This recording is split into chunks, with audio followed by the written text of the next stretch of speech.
Let's talk about making the changes. There's got to be some changes made, as Albert Collins would say.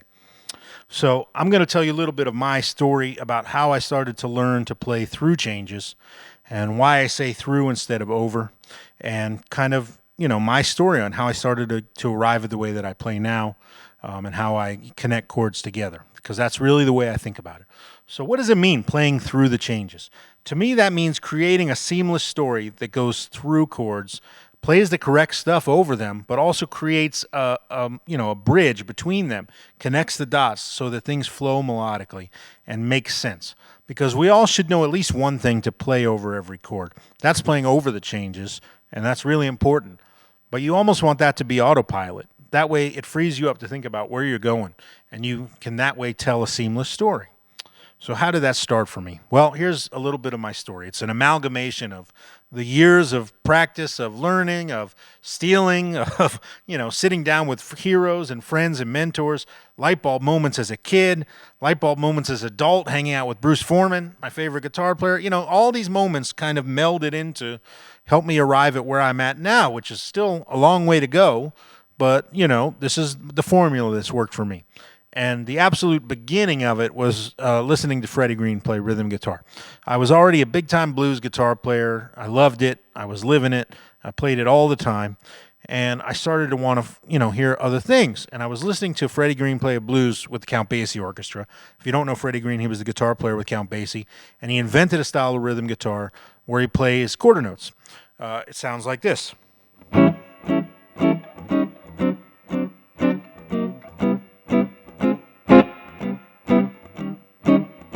So you've all heard that, right? So for me, that was a connection already to what I was hearing T-Bone Walker play on like Stormy Monday.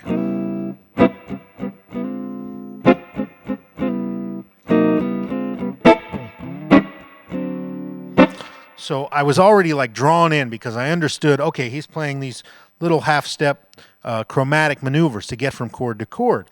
So how do you start to apply this stuff? I was already doing this, on a bass level to some degree, chromatically connecting 1 to 4 and 4 to 5 and things like that with simple riffs like this. And going back, and going to the 5.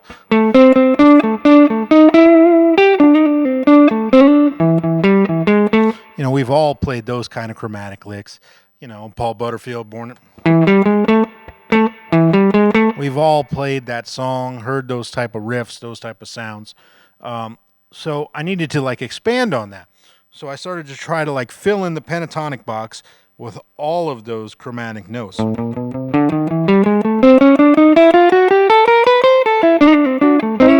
But try to do it musically. So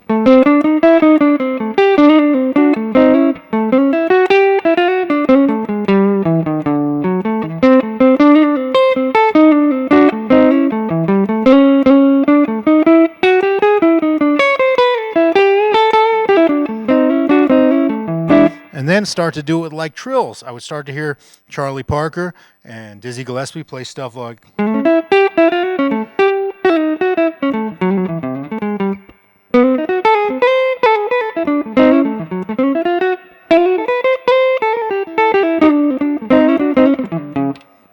right? All those little ones, the little trills, the pull-offs, the slurs.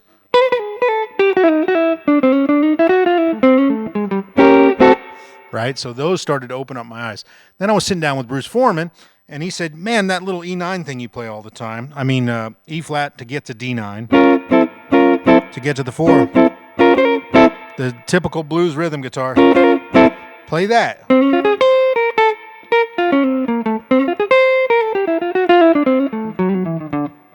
And it was like, whoa, okay, I can do that stuff too. So it opened up my eyes to the chromatic approach, but it was all what Freddie Green was playing. So I could do that all over.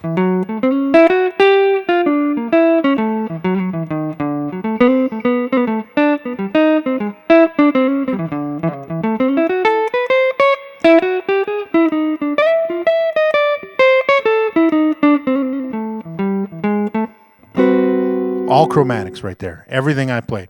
So that was the first big building block that I found. So then I moved on in Freddie Green. What was the next thing I heard? I heard him play this one time on a blues progression, which was eye-opening. He goes... I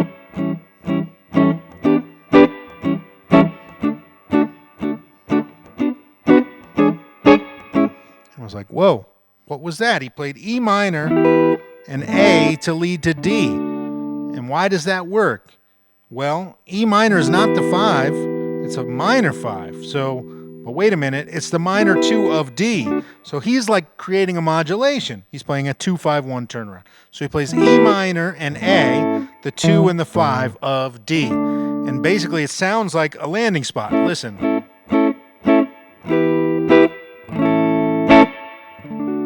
Right? You want to hear that. It leads you there. So I was like, whoa, that's why they call it a turnaround, right? And then he played it going back by playing B minor to E13 to lead back to A. So that was eye-opening. It was like, whoa, this 2-5-1 turnaround thing, I can use this to connect the dots too. So that started to sound something like this.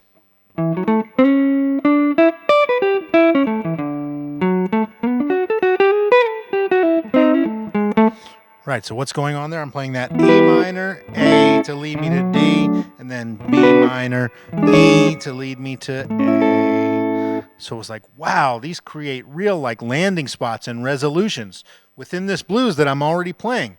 And I started to hear, you know, other ways of doing it. They would play 3 and 6 to get to things. So sometimes they play that 6 to get to the 2-5.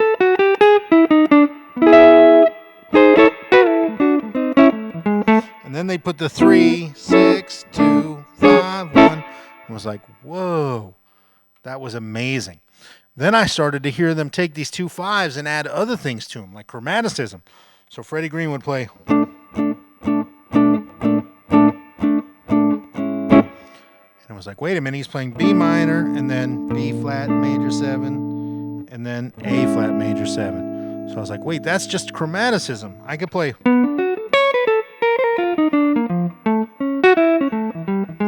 And it made me realize I heard Les Paul play this. And Danny Gatton. And what's happening there? Well, if you chromatically move down from B to the flat 2 to B flat major, what is that? Whoa. That's a tritone substitution for E, which is the 5. So you're still playing a 2-5. Then I heard somebody do this. Maybe the Beatles go from 2 minor to 4 minor to 1, and that was big because it made me realize, okay, I can take that 2 minor and move it up a minor 3rd.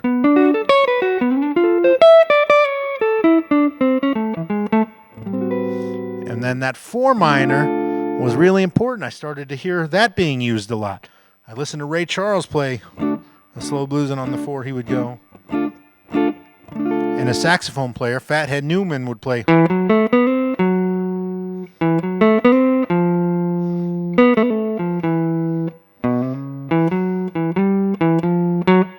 Right? And it was like, whoa, that 4 minor is such a strong resolution.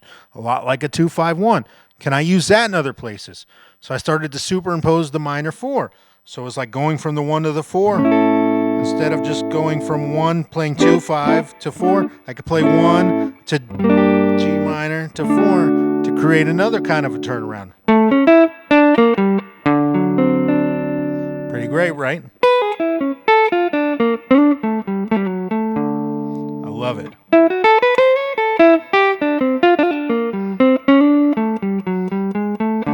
And that 4 minor is such a great resolution. I mean, listen to that. So it was like just light bulbs going off everywhere, like, holy cow. And then the next time I was listening to Freddie Green, I heard what maybe ended up being the most important one, and that was the diminished chord. So what is this diminished chord? Well, I was listening to Freddie Green, and on the 4 chord, he went like this. And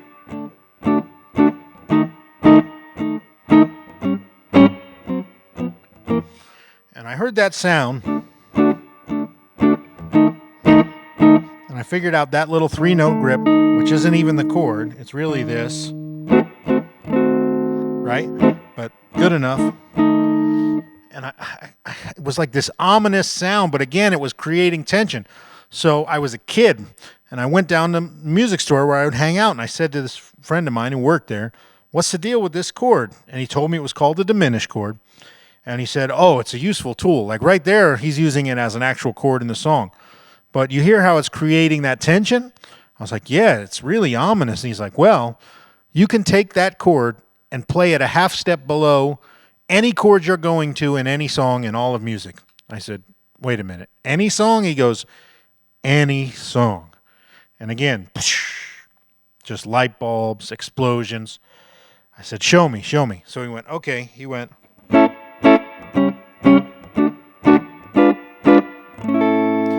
Like, wait a minute, you just played D flat diminished to get to D, and then A flat diminished to get back to A. And here it is in rhythm. And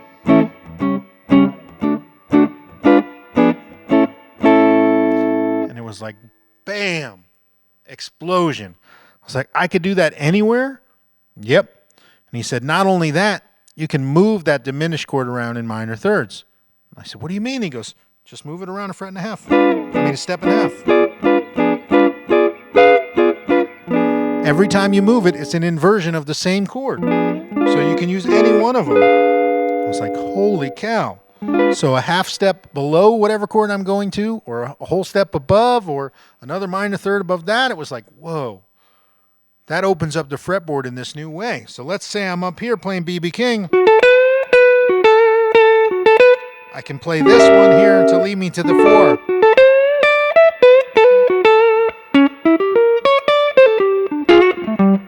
Right? But then maybe I want to get back to A. So I've got that A flat, but I've also got this B one here. So let's go all the way through the 4 and then back.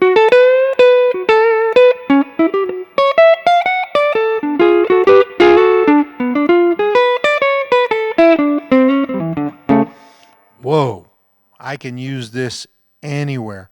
Minor, major, it didn't matter. Let's say I wanted to go from the 1 to the 2. I can go. That's just going back.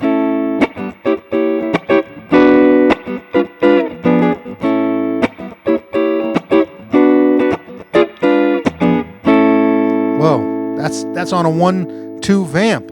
So it just opened up, just knocked everything down, where all of a sudden I can use all these tools to create my pathways between chords. So it was like I could play blues anywhere, and whatever anybody called out, I had that available to me. So let's say I'm playing that same B.B. King, and someone says go to the 2, to that B, right? Well, that means I've got this one right there.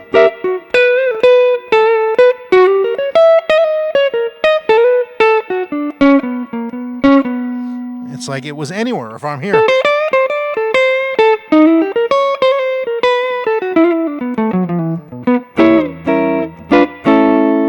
So that opened up doors. I would take my favorite songs and I would throw them in between the changes. So maybe I'd take, like a pop progression.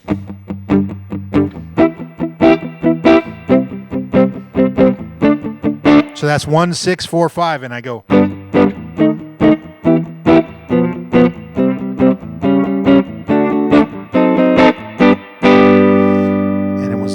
This was like just a whole new world of ways to connect chords. And I would just sit around and do that with all my favorite songs. And that became, just the magic way that I had found to, spice up my playing and start to tell stories, not just using the blues, but really still playing the blues all the time, but just connecting the dots and creating a story that went through the changes. So how do you practice this stuff? Well, I'll tell you what I did.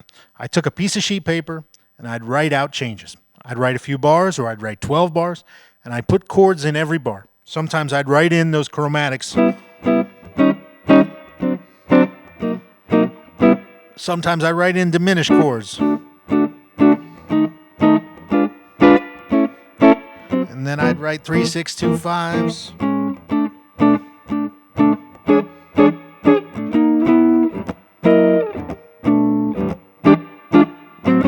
Right? Or I'd write chromatics.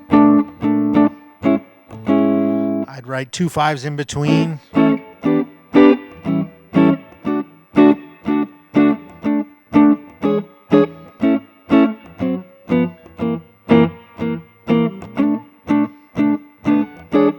Whatever, I'd change it every time. And then I'd stand there, stare at the paper, and play. So maybe the first time it would be all 2 5s and minor 4s. So stuff like...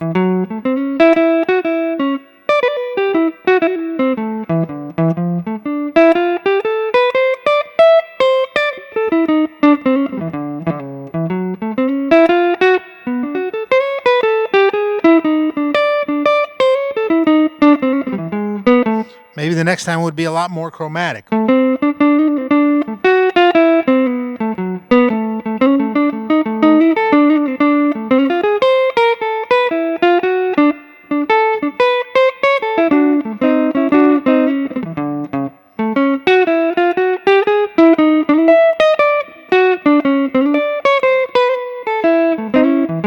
Maybe the next time it'd be more diminished.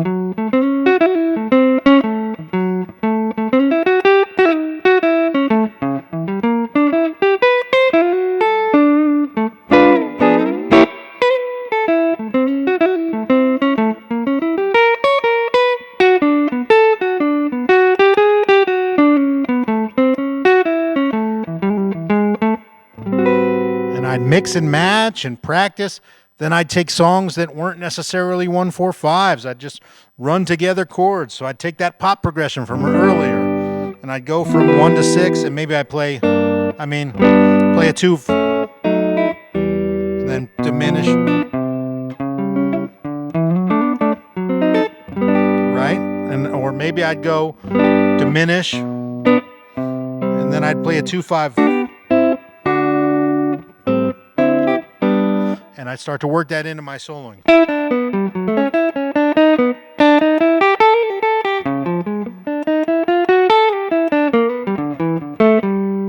And this is what I did. I would just look down at that paper, at whatever chords I'd written out, and just start connecting the dots. So to me, those are the beginning keys to starting to work through the changes. Take chromaticism, take 2-5-1 turnarounds, take 4 minor resolutions, which are subs for 2-5-1 turnarounds, and take diminished chords and start to build bridges between your chords. Because when you land on a chord, you should be on autopilot. You should be familiar with at least one thing to play, either playing the blues or spelling out the intervals of that chord. That's what I try to work on still to this day, and it's what got the ball rolling for me. For members, there'll be another video. So if you're not a member, join now if you want to learn more stuff like this. There's just going to be more and more content coming, more interviews with my friends. So please join or subscribe. I appreciate the support, and thank you guys very much. Ruling.